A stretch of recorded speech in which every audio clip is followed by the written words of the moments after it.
अजब रमा राघवची जोडी. काय झालं? काही गोष्टी आपल्याला किती समाधान देऊन जातात नाही. म्हणजे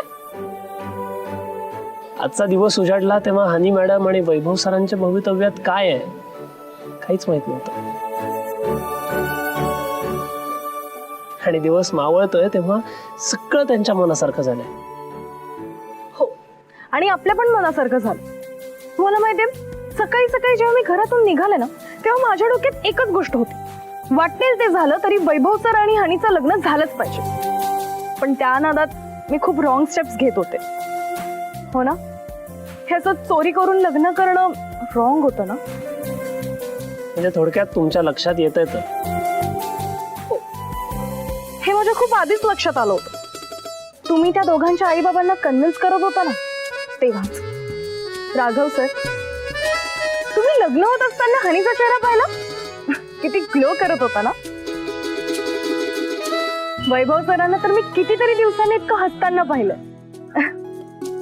राघव सर, हे सगळं ना तुमच्यामुळे पॉसिबल झालं.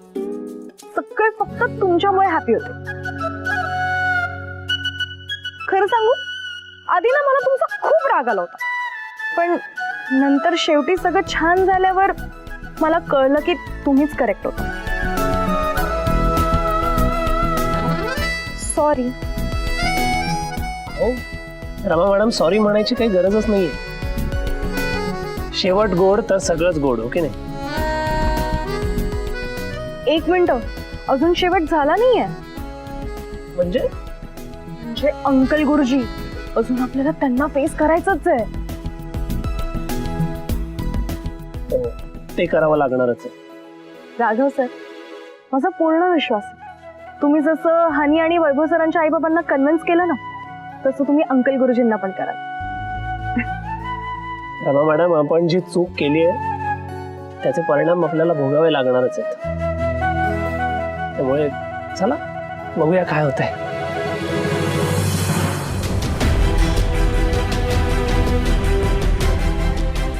आपण आणखी किती वेळ राघवची वाट बघत बसायची? राघव त्या मुलीला कुठे घेऊन गेला असेल काय माहित. परमेश्वरा, हे सगळं कसं सहन करायचं रे देवा. अहो, जरा थांबा ना.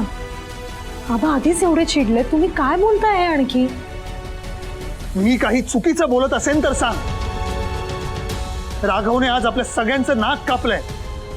बाबांची आबरू धुळीला मिळवली आहे.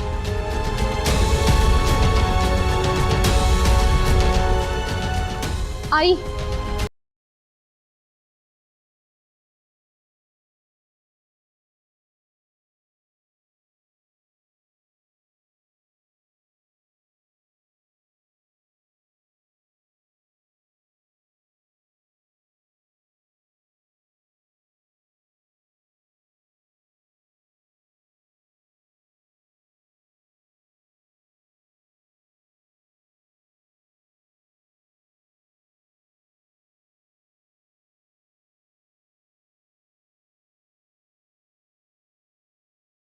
आबा,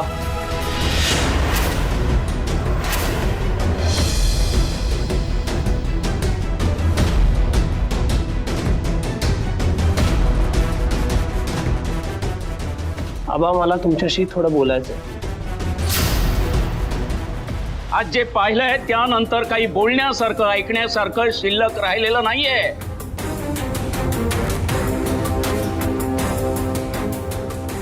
आबा, मला मान्य आहे तुम्ही मला हनी मॅडमच्या घरी बघितलं, पण मी जे केलं ना ते त्यांच्या चांगल्यासाठीच केलं. हो, काय तुझं डोकं ठिकाणावर आहे का? राघवा, मला वाटलं होतं की घरात आल्यानंतर तू माझी माफी मागशील, एवढी तरी लाज तुझ्यात शिल्लक असेल. पण नाही, ते राहिलं बाजूला. पण तू म्हणतोस की त्या मुलीच्या चांगल्यासाठी मी तिला पळवून नेलं. अंकल गुरुजी, मी सांगते तुम्हाला काय झालंय. काही गरज नाहीये. तुझी मदत घेऊन, तुला हाताशी धरून राघवने त्या मुलीला पळवून नेलं हे कळलंय मला.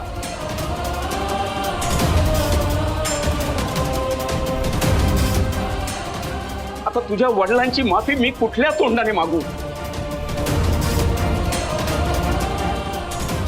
अहो पण एक अक्षर बोलू नकोस राघवा.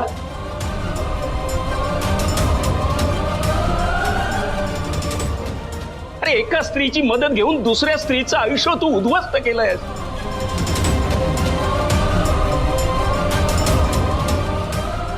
आणि मी तो दुर्दैवी बाप आहे की हे प्रत्यक्ष मला पाहायला लागलंय. गजा गजा अशी डोक्यात राग घालून घेऊ नकोस. अरे ज्या अर्थी राघवानी असं काहीतरी केलंय त्या अर्थी त्याच्या मागे काहीतरी कारण असणारच.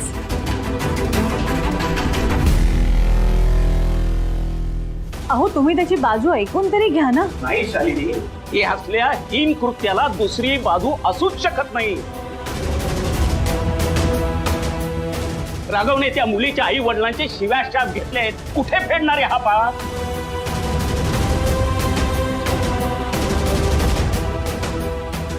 हा बा हो विश्वास. बास बास राघवा बास.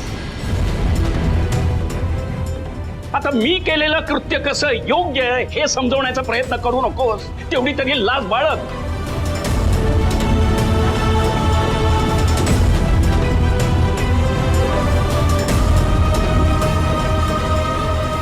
राघवा, इतकी मोठी चूक करण्याआधी एकदा आबांचा विचार तरी करायला पाहिजे होतास. त्यांच्या तुझ्याकडून केवढ्या अपेक्षा आहेत, पण आज तू त्यांच्यावर मान खाली घालण्याची वेळ आणलीस आणि बिचाऱ्या रमा मॅडमना तुझ्या ह्या पापात सहभागी करून घेतलंस.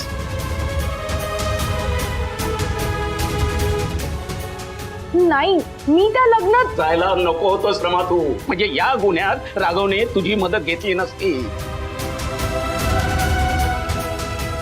आबा माझं एकदा ऐकून तरी घ्या ना.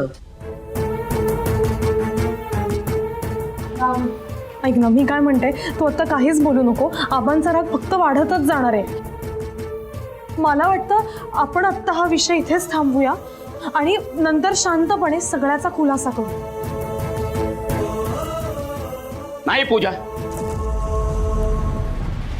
माझा निर्णय झालेला आहे. इतकं मोठं पाप करून राघव जर या घरात राहणार असेल तर मी हे घर सोडून जाईन.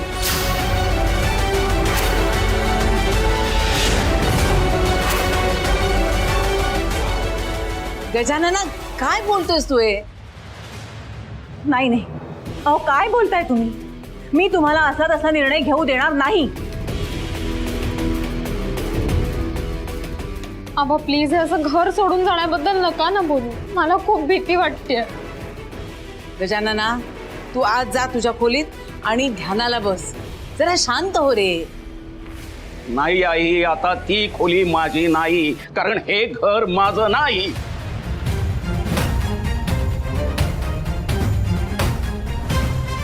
आता या घरात मी राहणार नाही म्हणजे नाही.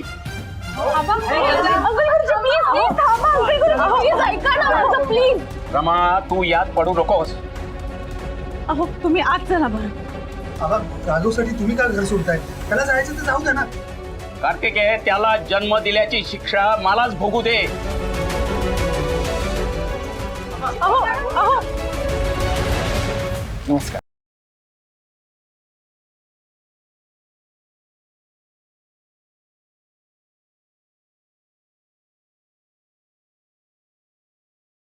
मला ज्याची भीती वाटत होती तेच घडलं.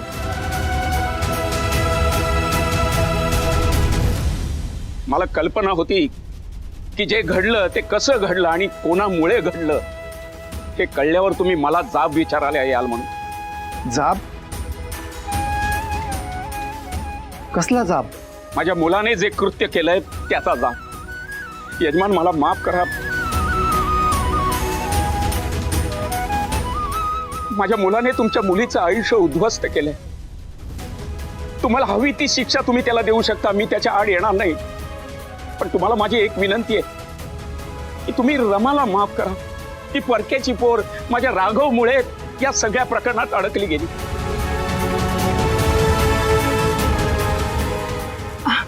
नाही नाही गुरुजी, तुमचा काहीतरी खूप मोठा गैरसमज होतोय. अहो राघव सरांमुळे माझं आयुष्य उद्ध्वस्त नाही झालंय.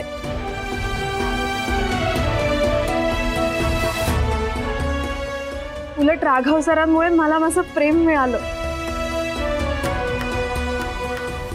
आणि तेही माझ्या आईबाबांच्या मर्जीने. काय?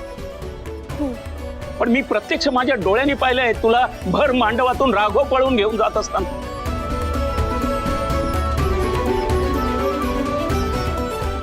त्याने ते योग्यच केलं,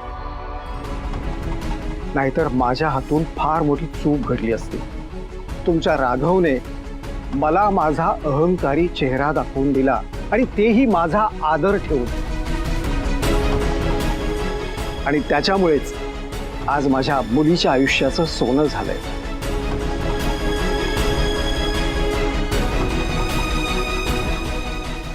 आपण नेमकं झालंय काय म्हणजे? सांगतो, सगळं सांगतो. राघव माझ्या हनीला घेऊन घरातून निघून गेला, आणि त्यानंतर त्यानेच आम्हाला फोन केला.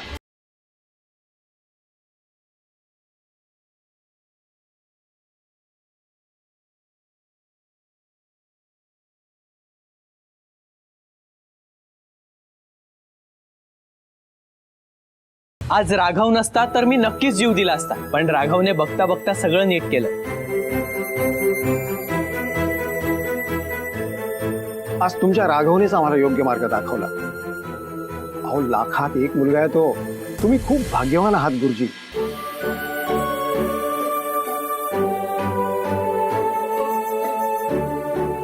की तुम्हाला राघव सारखा गुणी मुलगा आहे. राघव, तू मगापासून हेच सांगण्याचा प्रयत्न करत होतास ना रे? थँक गॉड अंकल तुम्ही आलात, आणि सगळ्यांना खरं काय ते कळलं. माझी खात्री होती आपला राघव कधीही चुकीचं वागणार नाही. तुम्ही सगळे आत या ना. शालिनी, छान काहीतरी गोडाचं कर. हो, नाही नाही, आता आम्ही आत येत नाही, खूप उशीर होतोय. गुरुजी, माझ्या मुलीला आणि जावयाला तुम्ही आशीर्वाद द्या, तेवढ्यासाठीच आम्ही आलोय इथे.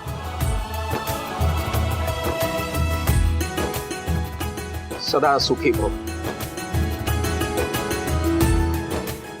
बरं आहे गुरुजी, येतो आम्ही. नमस्कार.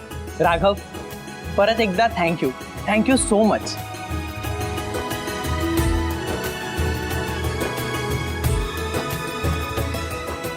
पाहिलंच सगळ्यांनी राघव सर किती ग्रेट आहेत ते. अगं, हे आम्हाला माहित नसल्यासारखं काय सांगतेस? मला तर त्याच्या जन्मापासून माहित होतं की हा मुलगा आमचं नाव काढणार. आजी, अगं मी एवढं काहीच केलेलं नाहीये. ते राहू दे. नाही राघवा, तू खूप मोठी गोष्ट केलीयस. आज तू फक्त 2 व्यक्तींना नाही तर 2 कुटुंबांना एकत्र आणलेस, आणि हे समजून न घेता मी उगाच तुझ्यावर रागवलो रे. मला माफ कर.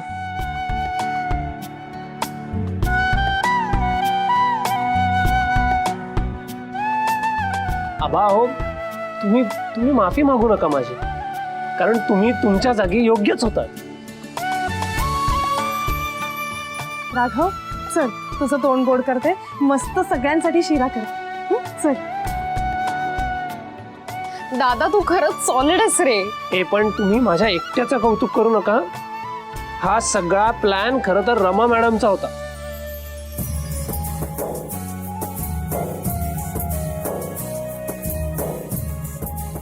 हो का? वाटलंच मला. छान आहे रमा मॅडम, छान. चला चला, सगळ्यांनी आत चला. पूजा, मस्त शिरा कर, आणि साखरच घाल हा शिऱ्यात. मला पण खायचा आज. चला चला. चला. रमा मॅडम, प्रेमाचा विजय होतो तो हा असा. प्रेमाने आपल्याला जग सुद्धा जिंकता येतं. हो, खरंच आज शेवट गोड झाला, ते सुद्धा प्रेमामुळे. गजानी जेव्हा सांगितलं ना की यांनी मांडवातनं मुलीला पळवलं, मला ब्रह्मांड आठवलं. आणि मग ते गृहस्थ येऊन उभे राहिले. त्यांना पाहिल्यावर वाटलं आत्ता धरणी मातेने दुभंगावं आणि मला गिळून टाकावं. पण मग त्यांनी सगळं समजावून सांगितलं, काय घडलं, कसं घडलं. तेव्हा मग आपल्या राघवाचा इतका अभिमान वाटलाय म्हणून सांगू, BFF. काल सगळ्याचा शेवट गोड झाला ते एक बरं झालं. नशीब आपलं म्हणून त्याआधी हानीच्या घरच्यांनी राघवला पोलिसात नाही दिलं. हो ना, मला तर वाटलं होतं की राघवने रमाची मदत घेऊन हे चुकीचं कृत्य केलंय, पण खरं तर रमानेच पुढाकार घेऊन त्यांच्या सहकाऱ्यांचं लग्न होण्यासाठी मदत केली. खरंच रमा, तू हे असं वागून खूप मोठं पुण्य कमवलंस. एकदम बरोबर बोललात आबा. रमा, इतर वेळी जे नको त्या ठिकाणी तू डोकं लावत असतेस ना, ते ह्या वेळी अगदी योग्य ठिकाणी लावलं. Very good. थँक्यू वहिनी. काल खरं तर मला खूप टेन्शन आलं होतं.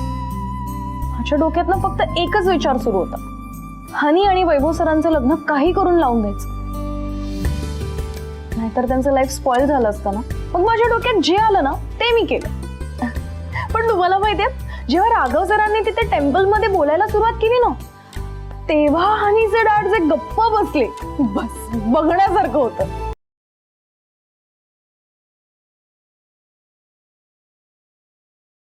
आमचा राघव आहेच गुणीमुळी, पण मला आज राघवपेक्षाही तुझं जास्त कौतुक वाटतंय.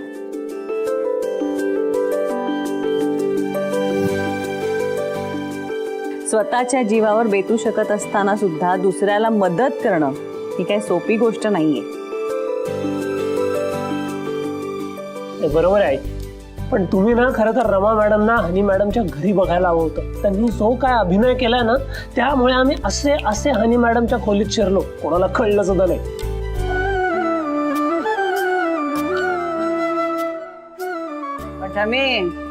आज आम्ही सगळे तुझं कौतुक करत असलो तरी तुला तुझ्या कामांमधून सुट्टी काही मिळणार नाहीये. तुला तुझी कामं केलीच पाहिजेत आज.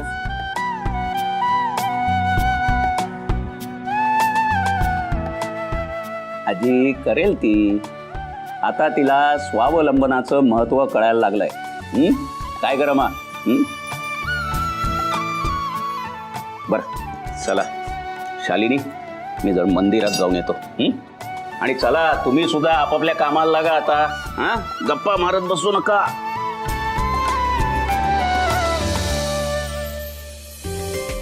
बरं आई, मला ऑफिसला जायला थोडा उशीर आहे. घरात काही कामं असतील तर मला सांगा ना, मी मदत करते.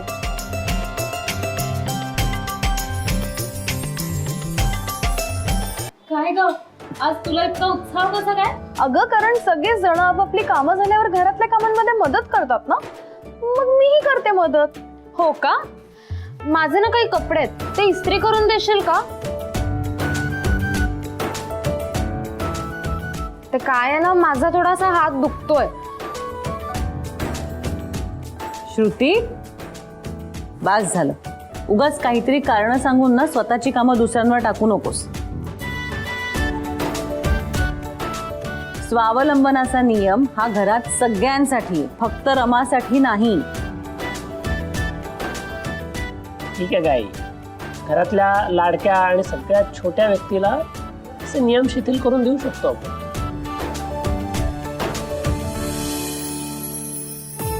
पण श्रुती, म्हणून तुझे कपडे रमा मॅडम इस्त्री करणार नाहीये. मला माझा शर्ट इस्त्री करायचा आहे, तेव्हा दे तुझे कपडे.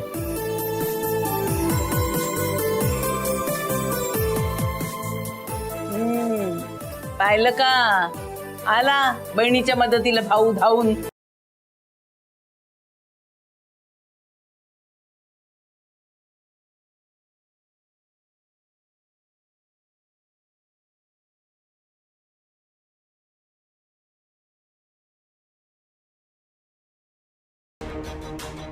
वहिनी, आई, सॉरी, म्हणजे वहिनी, तुम्हाला चक्कर येते का? हा, तुम्हाला पाणी हवंय? नाही नाही, ठीक आहे. नाही, तुम्हाला थोडं चक्कर आल्यासारखी वाटते. अगं, मला काही झालं नाहीये, मी ठीक आहे. पण असं का विचारलंस मला? ते तुम्ही जेव्हा चालत येत होता तेव्हा तुम्ही डोक्याला हात लावला होता ना, मला असं वाटलं की तुम्हाला चक्कर येते. तुम्ही ओके आहात ना? तुम्हाला डॉक्टरकडे जायचंय का?